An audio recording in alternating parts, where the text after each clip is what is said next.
Forget frequently asked questions. Common sense, common knowledge, or Google. How about advice from a real genius? 95% of people in any profession are good enough to be qualified and licensed. 5% go above and beyond. They become very good at what they do, but only 0.1% are real geniuses. Richard Jacobs has made it his life's mission to find them for you. He hunts down and interviews geniuses in every field: sleep science, cancer, stem cells, ketogenic diets, and more. Here come the geniuses. This is the Finding Genius Podcast with Richard Jacobs. Before we begin, a note from our sponsor. I'm Richard Jacobs, Executive Director of the nonprofit Finding Genius Foundation and host of the Finding Genius Podcast. In late 2016, I was rear-ended at 65 miles an hour by a truck on the highway, which sent me off-road into a ditch. The impact of the collision gave me a concussion and other injuries. At the hospital, a CT scan showed that I had thyroid nodules, which turned out to be cancer. It was then, when I had a biopsy of my neck, that I realized even if I was a millionaire, I wouldn't want a second or a third biopsy due to the pain and the invasiveness of it. And appointments at that time for thyroid experts were 3 to 6 months out. And I was worried about dying now, even if that was irrational. So because of this, I've decided to raise money to conduct a literature review on steroids, on the causes of anxiety and depression, a condition that affects well over 50 million people in the United States and hundreds of millions worldwide. Our goal is to create a codex, a guide that reveals all possible treatments for anxiety and depression for people that live with the condition, or for loved ones that have it, as my wife and my son do. To find out more about our fundraiser, visit findinggeniusfoundation.org and click on current initiatives. And now to our guest. Hello, this is Richard Jacobs with the Finding Genius podcast, now part of the Finding Genius Foundation. I have Dr. Sandra Kaufmann. She's the founder of the Kaufmann Anti-aging Institute, and we're going to talk about her work there. So, Sandra, thank you for coming. Oh, it is my absolute pleasure. Thank you for having me. Yeah, I see in my notes that you have a protocol named after you, and again, you're into anti-aging. Tell me a bit about your background. How did you start thinking about aging and why? Excellent question. So presently, I'm an anesthesiologist. I'm actually a pediatric anesthesiologist. People always wonder what that has to do with longevity, and the answer is probably not much, with the exception that it is my job to know how drugs affect people and how people are affected by drugs, pharmacokinetics and pharmacodynamics, that sort of thing.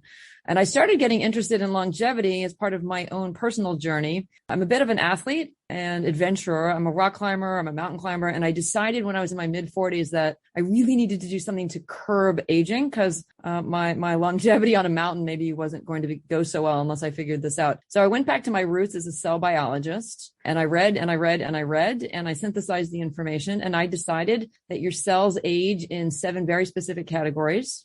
And so I created what I call the 7 tenets of aging. And then I proceeded to look at all of the different molecular agents and supplements and adjuvants that can help in these categories. And I rated them and my own rating system to determine how powerful they were, essentially. And I rated everything from 0 to a 3. So now every longevity agent that I use comes with its own 7-digit rating number, which makes aging sort of a mathematical algorithm rather than something that you have to think about all the time. Well, what are the 7 ways that you discovered that cells age? So it's 7 broad categories, and I'll try to make this more exciting than it really is because it's pretty boring. But tenet 1 is DNA alterations, and this has anything to do with telomere length, right? We want telomeres to be as long as possible, and of course they shorten over time. Secondly is epigenetic modification in this arena. The good news is that you can get your epigenetics sort of measured now in physiologic clocks. So that's kind of a huge new thing in the last bunch of years. And then lastly, I talk about DNA stability because your DNA starts to fall apart a bit over time, and we want to make sure it's as stable as possible. So that's tenet 1. Tenet 2 has to do with your mitochondria. And mitochondria are the powerhouses of your cell, and they fail over time, mostly due to shortages of nicotinamide as well as free radical scavenging issues. And your body, of course, makes endogenous free radical scavengers, but as you get older, you're not able to make as many or as much as you should. So you're a victim of your own oxygen. That's all right. Before we move on, because there's going to be a lot of info with the 7, can we go over these first 2? And then we'll continue? Sure. Okay, so you talked about understanding your epigenetics, but as I understand, it's a very fluid thing depending on what you're exposed to. How do people get their epigenetics looked at? What are the tests looking for, and how much variability is there? So that's an excellent question. It started with the Horvath clock, maybe a decade ago, and he identified 373 areas of the DNA that either get hypo or hypermethylated over the course of time. And based on that percentage, they could sort of pinpoint how old you were physiologically from an epigenetic point of view. Since he did that, there are more and more advances, and they tend to look at more and more specific areas of your DNA as well as numbers of your DNA. And it's just looking at changing patterns over time. And you're correct. It is extremely fluid. The more bad things that you are exposed to, and I use that word sort of tongue in cheek, right? All the things that your mom said were bad for you, Twinkies and smoking and pollution, all of those things are negative epigenetic modifiers, and all the things that generally are good for you, green tea, resveratrol, exercise, low stress, those things tend to be positive epigenetic modifiers as reflected in a lower physiologic age when you look at these things. So with DNA damage, does it seem to follow a linear path? Does it seem to begin at a certain age? Does it slow down over time? Like, what are some of the dynamics that you've discovered of it? So DNA damage, it's interesting. It's the damage itself obviously increases over time.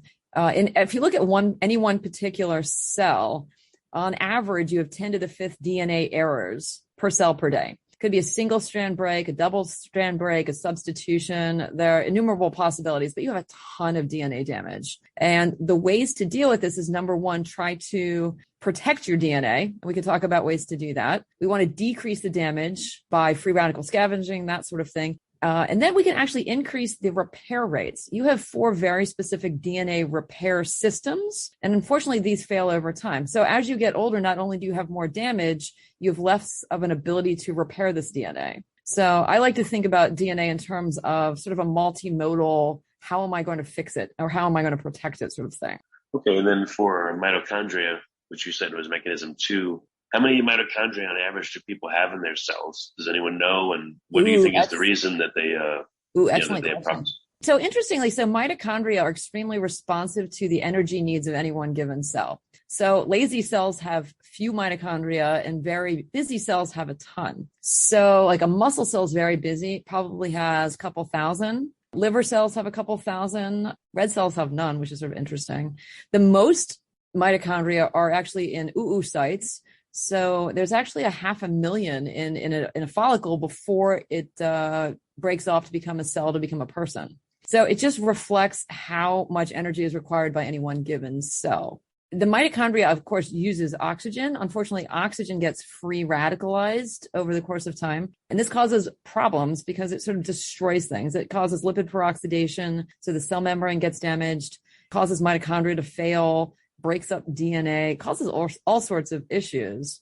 And your mitochondria are pretty smart in that it makes its own secondary free radical scavenging systems, but they fail over time. So these are these things that we know, so we can sort of augment as we get older. Okay. And then we'll continue on. So those were 2 of the mechanisms. What were 2 more? Let's talk about those. So category 3, I call pathways. There are pathways that cause you to age, and there are pathways that cause you not to age. And we want to make sure we get them turned off or turned on appropriately. And by pathway, I mean it starts from the gene and then gets transcribed into proteins and then turns into actions around the body. So you have 7 mammalian sirtuins. This is like the first big one. Sirtuins measure energy levels and nutrient levels in your body and dictate what to do. Sirtuins determine, for example, where you store fat as you get older. It determines how many endogenous free radicals you have. It determines your circadian rhythms. It determines a whole lot of stuff. Unfortunately, all of your sirtuins turn off over time, and we want to keep them turned on. AMP kinase is another pathway here. This is why starvation diets sort of help, because it sort of measures energy in the system. When you have low energy or low calories to burn, it sort of puts your cell in a state of hibernation that increases longevity. The good news is we have lots of medications or adjuvants they call it caloric restriction mimetics, fools your body into thinking that you have low calories, activates the AMP kinase pathway, and it promotes longevity. So that's kind of cool. And then the third one in this category is something called the mTOR pathway. And this is sort of backwards. This is the pathway that builds things. So when you're young, you want it to be really active. And then as you get older, you sort of want to turn it off a bit. And that's sort of driving the craze around rapamycin as a potential longevity agent. So that's category 3. Before we continue, I've been personally funding the Finding Genius podcast for 4.5 years now, which has led to 2,700 plus interviews of clinicians, researchers, scientists, CEOs, and other amazing people who are working to advance science and improve our lives and our world. Even though this podcast gets 100,000 plus downloads a month, we need your help to reach hundreds of thousands more worldwide. Please visit findinggeniuspodcast.com and click on Support Us. We have 3 levels of membership from $10 to $49 a month, including perks such as the ability to see ahead in our interview calendar and ask questions of upcoming guests, transcripts of podcasts you're interested in, the ability to request specific topics or guests, and more. Visit findinggeniuspodcast.com and click Support Us today. Now back to the show. I don't know if there's too much to ask in those regards. I know. There's so many details in all of these. It's kind of crazy. Well, I mean, I don't know if anyone has any insight into why so far these 5 things happened, but let's continue with the last few, and then I'll kind of ask more questions surrounding 7. Sure. So 4. Isn't 1 we talked about DNA in terms of telomeres and epigenetic modification. 4 I call quality control. These are all of your repair mechanisms and your recycling systems. So the DNA repair systems are in this category. Protein repair mechanisms go into this category, as well as something called autophagy, which is cellular recycling of the pieces and parts that don't work. And it's been shown that if you can increase your amount of autophagy, your cells do better over the course of time. And the good news is that we have recently discovered extremely good autophagy activators. So that's kind of really cool. So that's category 4. 5 is what I call your security system. And this is basically your inflammatory system, and it's your immune system.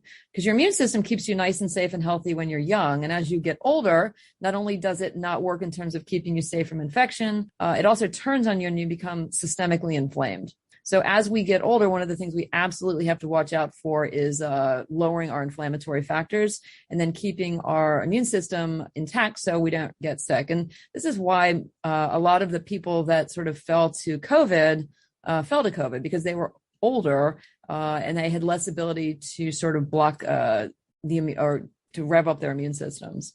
Let's see, that's 5.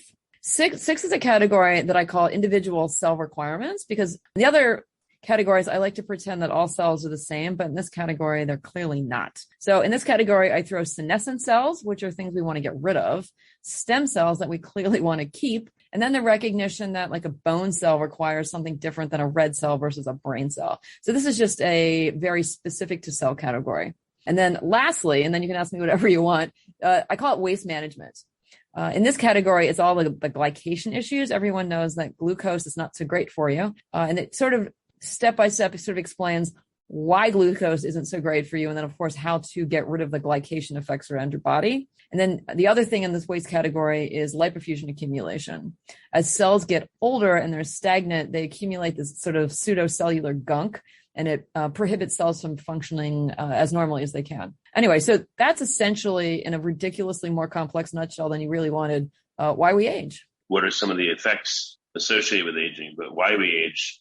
Is anyone looking at that question, or they're just studying the biochemical pathways? Well, so the answer is, if you look at each of these individual things, they each contribute in their own little way to the aging process. So, for example, if you look at mitochondria, one of the things that's missing in mitochondria over the course of time is nicotinamide deficiency. Most people over the age of 40 have a nicotinamide deficiency because the requirement goes up and the intake goes down, right? So as your nicotinamide fails and your cell can't make as much energy, then the cell can't do what it's supposed to do, right? So then you get a decrease in protein production, for example, right? Which then leads to organ failure, which then leads to systemic failure, which then leads to disease and aging. So it's all contributory. These are just the very basic subunits of where it starts.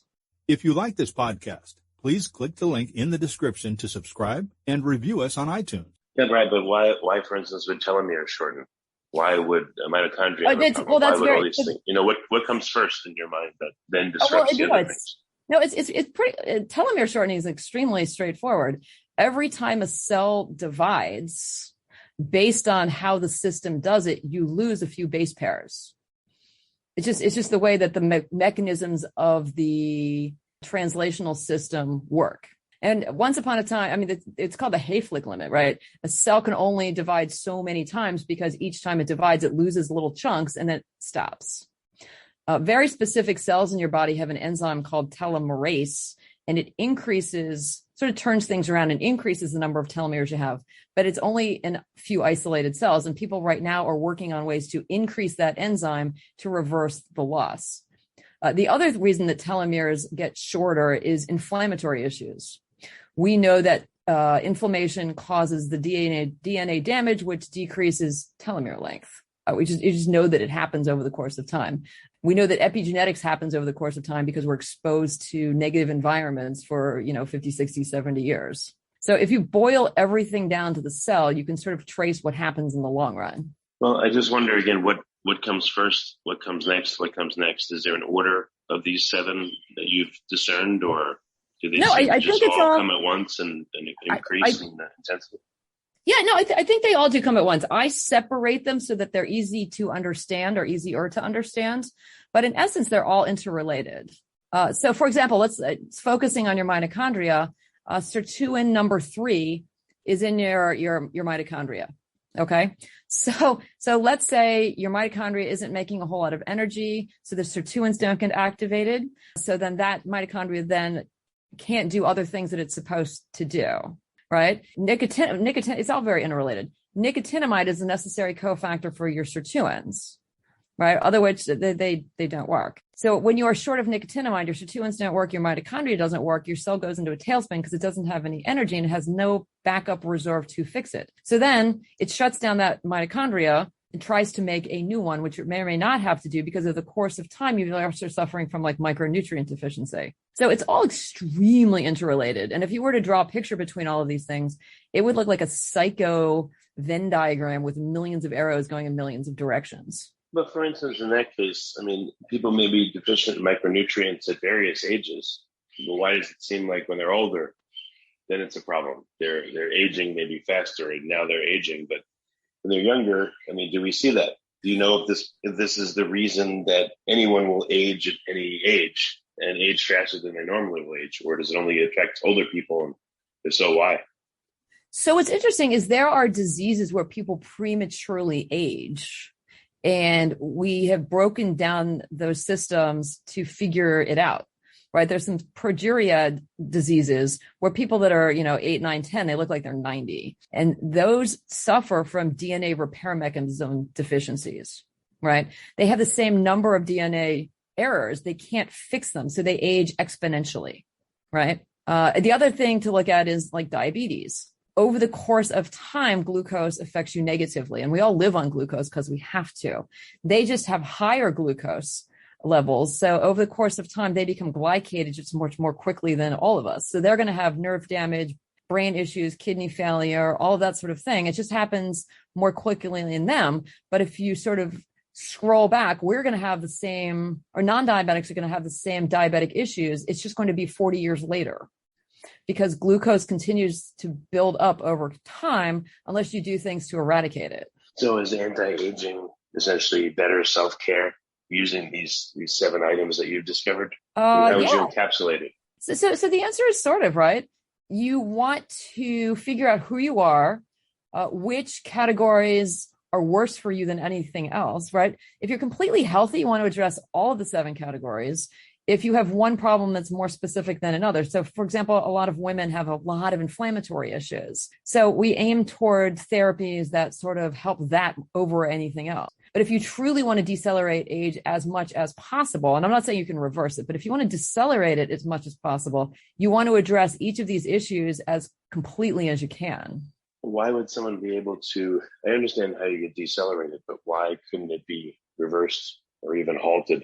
Has anyone looked deeply enough to see, is it possible to even do that? Well, it depends on who you ask. I will tell you that there are some people that are out there that think that you will be able to. I don't think we're there yet. I think right now, maximum lifespan is going to be about 120, 130. If you decelerate things early enough in your life. Some people think you can reverse it. I don't know if you can at this point. It'd be pretty darn complex to reverse all of these things. Right. But you can slow them down significantly. But there's never been an organism that never dies other than trees. as far as we know. Well, could you do a series of testing to, like you said, you assign scores to these things. So I would guess people get a score, 7 different scores, and maybe they're overall with degrees of issue on each of these. And then you can do a customized plan to attack the problems you're having, right? Well, that's exactly what I do. In fact, I've done 3 of them today. We go through people's, their medical backgrounds. How old are they? What issues do they have? Specifically, what aging issues do people have? Do they have lower back pain? Do their knees hurt? Is their vision suffering?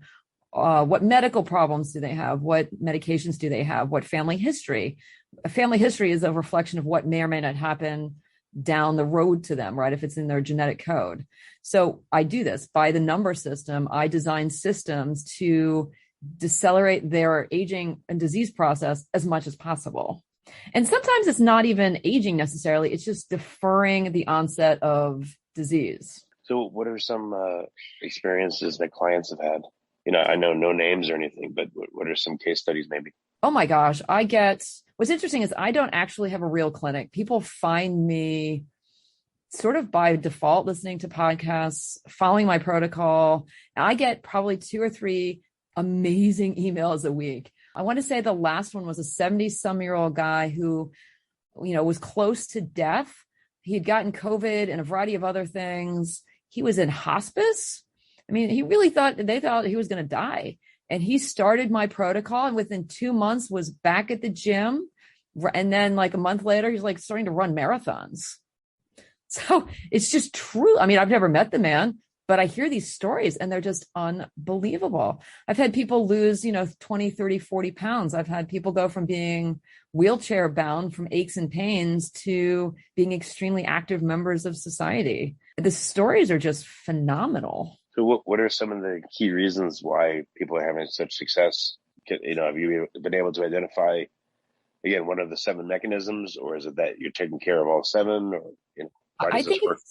I think it's cumulative. It's a matter of, for example, if your sirtuins are not working and that affects your circadian rhythms, so you're not sleeping. If you're sleep deprived, you 10 to 15% of your proteins are made at night. So if you're not sleeping, then your proteins are not good. And actually not sleeping at night increases your risk of cancer. So if you start someone on a sirtuin program and then add the nicotinamide because they're short, their energy levels go up, they sleep better, their fat goes away, and then they feel like 100% better. And that's just 2 easy things. In fact, knowing this, there's actually a product out there called Basis, and all it is nicotinamide and pterostilbene, which is one of the good sirtuin activators. I mean, I would argue that's a fantastic start, but there are many other things you could do because it doesn't address the other 7 reasons or the other 5 reasons that you're aging. But people just are doing better, and people need to know that this isn't wackadoodle. It's science driven and it works. Yeah, I'm sure it is. So in addition to these 2 protocols, how do you tend to counsel people? Let's say someone is just, they probably need everything, or they need to really get after it. Like, what would you counsel someone that is in that way? What would you tell them to do?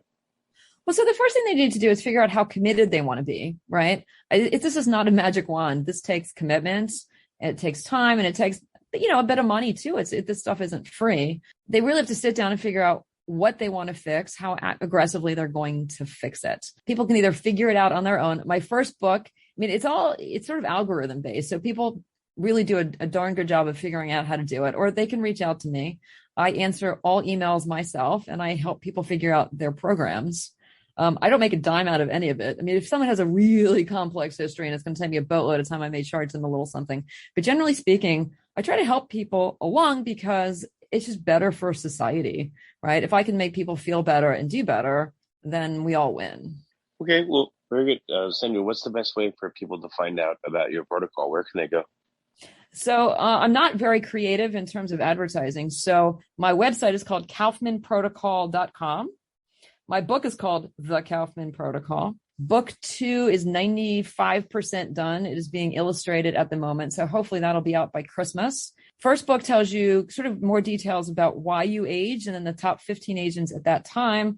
Book 2 has about 30 more agents. So it's sort of like an encyclopedia of choices as to how to best develop your own protocol, because obviously everyone's different. Oh, and how do you spell Kaufman? Kauf, as in Frank, Mann. Okay, so just one F, right? Yep, one F and two N's. Okay, well, very good. Well, Sandra, it's been an interesting call, and I hope the reports that you're 300 years old are true. Call me in 100 years and we'll see how we're doing. Very good. Well, thank you for coming on the podcast. I appreciate it. My absolute pleasure. Take care of yourself. If you like this podcast, please click the link in the description to subscribe and review us on iTunes. You've been listening to the Finding Genius podcast with Richard Jacobs. If you like what you hear, be sure to review and subscribe to the Finding Genius podcast on iTunes or wherever you listen to podcasts. And want to be smarter than everybody else? Become a premium member at findinggeniuspodcast.com. This podcast is for information only. No advice of any kind is being given. Any action you take or don't take as a result of listening is your sole responsibility. Consult professionals when advice is needed.